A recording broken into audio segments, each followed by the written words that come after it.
Er þetta erfiðara núna heldur en það var þegar þetta var sem sagt, áfengið og kannski kannabisefnin og svo allur þessi fjölbreytileiki sem er núna eins og þú segir bara lyf og er þetta hlýtur að gera ykkar starf það ekki flóknara, þetta svona mismunandi afleiðingar sem hvert og eitt hefur á neytandann, eða það ekki? Jú, það er rétt, þetta flóknar, þú þarft að tileinka þér meiri þekkingu. En leið, ef þú hefur þekkinguna, þá er þetta auðveldara. Já. Ekki satt. Það bæði höfum við árangur meðferðar betri, við höfum miklu meira af sannreyndum aðferðum, til dæmis í viðtalstækni og hópmeðferð og svona sem við tilengum okkur, sem sannreynd og svo líka höfum við lyf núna.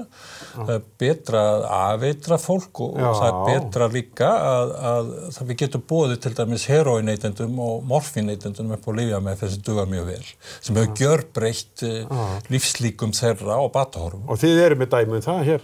Já, við erum með yfir 100 menns á svona lyfjameðferð. Já, sem sagt ná að halda sér hreinum. Algjörlega. Með hjálp þessar lyf. Algjörlega. Og lifa þá bara fínu lífi. Já.